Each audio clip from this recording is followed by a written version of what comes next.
तो दोस्तों, अगर आप कर रहे हैं रेलवे, एसएससी या फिर बैंकिंग या फिर किसी अन्य गवर्नमेंट एग्जाम की प्रिपरेशन, तो ये वीडियो आपके लिए साबित होने वाला है एग्जाम चेंजर, जिसमें मैं आपको सिखाऊंगा कितनी बेहतरीन बेहतरीन ट्रिक लेके आया हूं, जिसकी मदद से हम क्या है कि आसानी से क्वेश्चंस को हम ऑप्शन की मदद से सॉल्व कर सकेंगे या फिर क्वेश्चन को कैसे इजी बनाते हैं। जैसे कि हमारा पहला क्वेश्चन है, एक सम ऑफ रुपए 22,500 राशि इन्वेस्ट की गई है 4% पर एनम की रेट से at the 4% per annum compounded compound interest and what will be the after 2 year. ठीक है, 4% के रेट से यानी कि 2 साल बाद कंपाउंड इंटरेस्ट क्या होगा। तो दोस्तों, ये क्वेश्चन हम कैसे करेंगे, यानी कि 2 साल का हमारा कंपाउंड इंटरेस्ट का फॉर्मूला क्या होता है। जैसे कि पहला a plus b into b upon 100। दोस्तों, ये होता है, इस तरीके से हम कर सकते हैं। जैसे पहले साल भी 4% है, फिर अगले साल भी, फिर 4 × 4 अपॉन 100।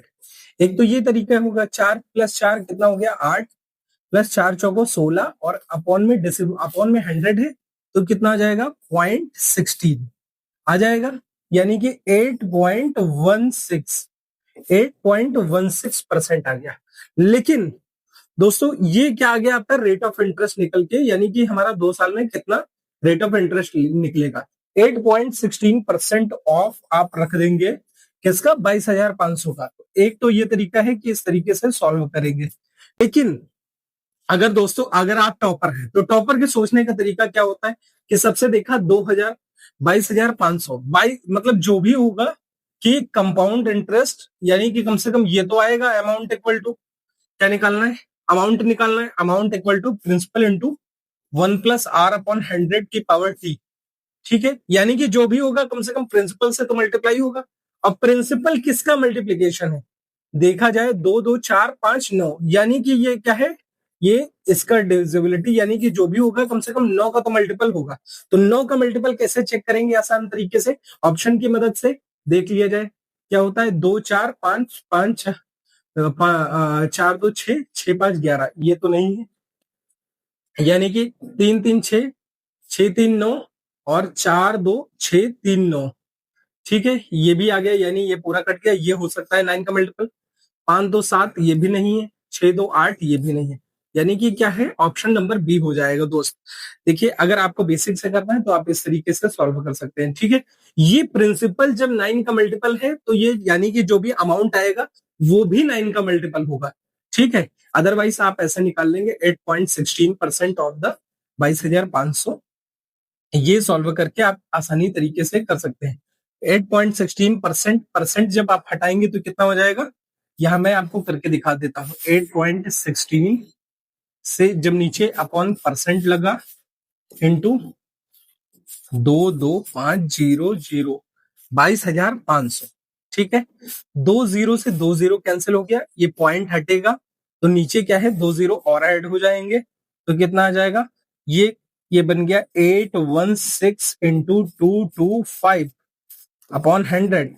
25 चौको 25 नवैया 25 नवैया 25 नवैया 225। ठीक है, 4 से चले जाएगा, 4 दूना 8 1 0 4 चौको 16 204 9 चौक 36 का 6 3 इसको दिया 9 दूना 18 1836। ठीक है, 1836 आ जाएगा और इसमें आप ऐड कर देंगे 22,500 की राशि में। ये आपका हो गया बिल्कुल बेसिक। 22,500 की राशि में 1836 ऐड कर देते हैं। 6 3 5 8 13 का 3 एक इसको दिया, ये कितना हो जाएगा 24,336, यानी कि 24,336 जो कि आपका ऑप्शन नंबर बी आ गया। दोस्त, ये हो गया बेसिक, लेकिन हमने कैसे ऑप्शन की मदद से आसानी से सॉल्व कर दिया है। क्या अगला सवाल, इस क्वेश्चन को भी, ये क्वेश्चन दोस्तों तो पॉपुलेशन वाला क्वेश्चन दिया गया है। मतलब कह रहा है कि एक टाउन की पॉपुलेशन जो है 2,40,000 है, यद्यपि इस हर साल जो है पॉपुलेशन इंक्रीज हो रही है, बर्थ रेट कितना है, रेट 12% के रेट से जन्म हो रहा है और 7% के रेट से मृत्यु हो रही है। ठीक है, death rates decreases by 7%। Find the population of the town at the end of the 3 साल। 3 साल के एंड में कितना हो जाएगा। दोस्तों, अगर जन्म हो रहा है 12% बढ़ रहा है, ठीक है, जन्म हो रहा है 12% से और घट कितना रहा है, 7% घट रहा है। अगर निकाला जाए, देखा जाए, उसी साल में 12% बढ़ा है और 7% घटा है, तो कितना हो जाएगा, 5% के बराबर हो जाएगा। यानी कि दोस्तों असल में कितना है, 5% ही बढ़ा है। 5% का फ्रैक्शन कितना होता है, 5% का फ्रैक्शन होता है 1/20। यानी कि कैसे निकलेंगे, 50/100 करके 1/20 आ जाएगा। यानी कोई चीज जो है प्रिंसिपल अमाउंट 3 साल में कितना हो जाएगा, प्रिंसिपल हो जाएगा 20 से कितना बढ़ जाएगा, 1 बढ़ जाएगा। यानी कि 20 से कोई राशि कितनी हो जाएगी, 21 हो जाएगी। फिर अगले साल फिर 20 से 21 हो जाएगी। फिर उसके बाद क्या है, फिर 20 से 21 हो जाएगी। कितने साल, 3 साल तक की होगी, है कि नहीं। तो प्रिंसिपल एक्चुअल में कितना था, 2,40,000। यहां लिख लेते हैं, प्रिंसिपल की जगह लिख लेते हैं 2,40,000। तो जो भी होगा, अगर देखा जाए तो कम से कम यहां से देख लीजिए आप, 3 × 7 आ रहा है। इसी तरीके से 3 × 7 यहां भी आएगा, 3×7 = 21 और 3×7 = 21 यहां से भी आएगा। अगर ऑप्शन की मदद से करना है, यानी 3×3 = 9, 3×27, यानी कि कम से कम 9 का मल्टीपल तो होगा ही होगा। यानी कि जो भी अमाउंट आएगा फाइनली, जो भी अमाउंट आएगा वो क्या है, 9 का तो मल्टीपल होगा। तो 9 का मल्टीपल आइए चेक कर लेते हैं क्या है। हमने बताया था उनके डिजिट का सम भी जो है 9 से डिविजिबल होना चाहिए। देखते हैं, पहले 9 कट जाएगा, 2 5 2 7 2 9, ये भी कट गया। ठीक है, ये तो 9 से डिविजिबल है। देखते हैं, फिर 9 तो कट जाएगा, 8 2 10, ये नहीं है। फिर 7 2 9, ये भी कट गया, 7 नहीं कटा। 7 2 9, ये भी कट गया, 3 बच गया यहाँ पे, ये भी नहीं। विच इज ऑप्शन नंबर ए। दोस्तों आप करेंगे, निकालेंगे, ऑप्शन नंबर ए ही आएगा। अगर तीसरा, एक sector of a circle radius 14 centimetre है, सेंट्रल एंगल दिया गया 135 degree, find the area of the sector. दोस्तों एरिया ऑफ सेक्टर का क्या फॉर्मूला होता है, एरिया ऑफ सेक्टर निकालने का जो फॉर्मूला होता है वो कितना होता है, theta upon 360 degree into pi r square. यानी कि थीटा कितना है, 135/360 degree into pi 22/7 into radius का स्क्वायर, यानी कि 14 × 14। तो ये चीज समझ में आए, यानी कि इसको काट लेंगे। ये दो, इसमें 5 है लास्ट डिजिट, यहाँ 0 है, तो 5 से कट जाएगा। 5 दूना 10, 5 7 35, ये चला जाएगा, 5 7 35 और 5 दूना 10, 9 त्रिक 27, 9 8 72। देख लेते हैं क्या क्या कट रहा है।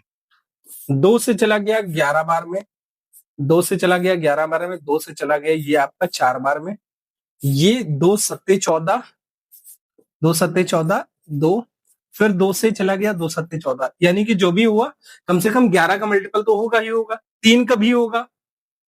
दोस्तों 3 से निकाल लेते हैं, 3 ऊपर बच गया ना, यानी कि बच गया क्या, 3 × 11 × 7 7 49, ये आ रहा है। ठीक है, 7 7 49, एक 7 से एक 7 भी कट गया, यानी कि यहाँ पे क्या बचा, 7 ही बचा। तो दोस्तों कैलकुलेशन को कम बनाने के लिए 3 का मल्टीपल, यानी कि जो भी होगा 3 का मल्टीपल होगा। 3 3, ये तो कट गया, ये बच गया, ये नहीं हो सकता। 4 4 2 6, ये कट गया, ये बच गया, ये भी नहीं। 3 3 2 5 1 6, ये हो सकता है। 5 3 8 2 10, ये भी नहीं हो सकता, विच इज ऑप्शन नंबर डी।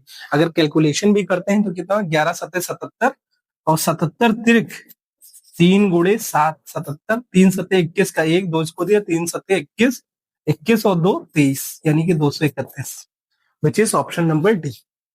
ठीक है दोस्तों आइए करते हैं अगला सवाल। What will be the compound interest 30,000 रुपए की राशि पे एट 10% पर एनम फॉर 2 साल के लिए।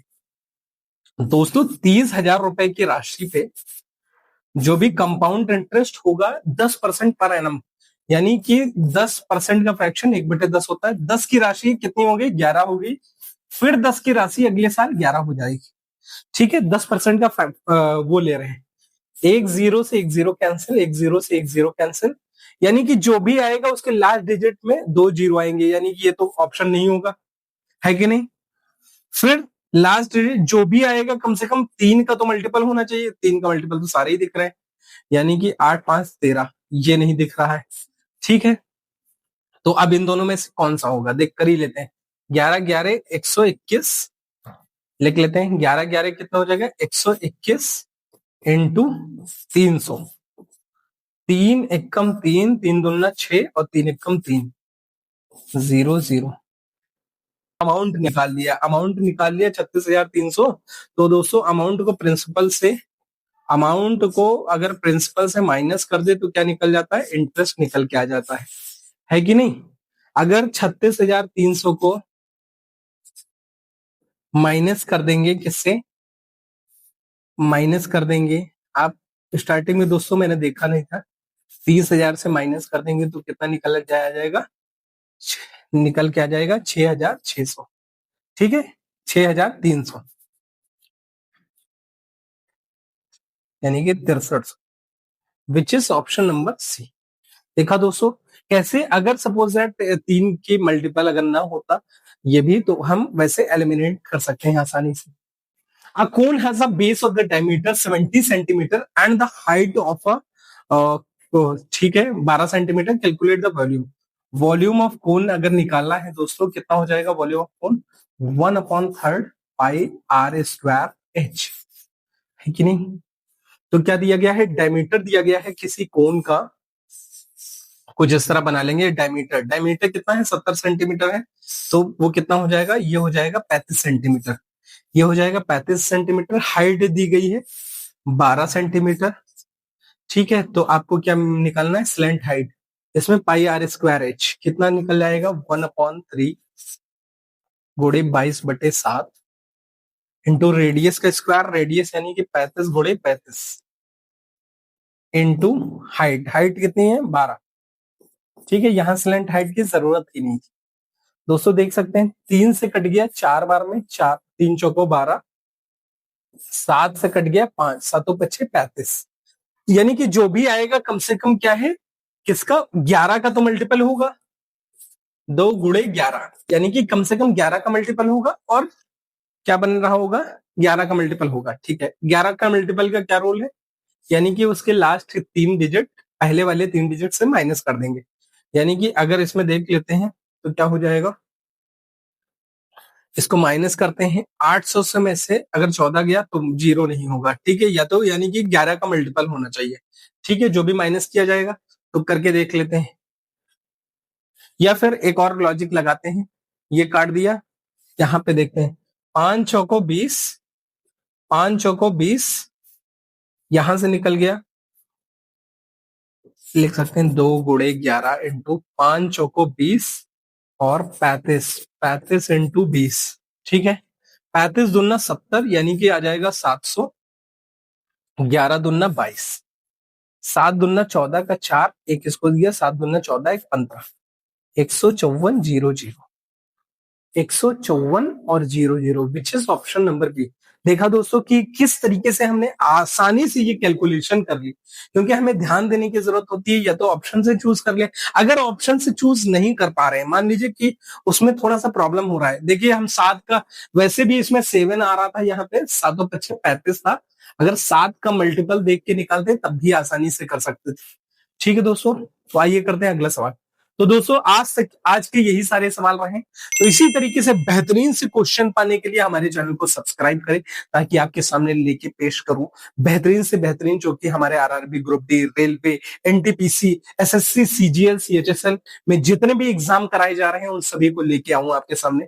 तो थैंक यू सो मच।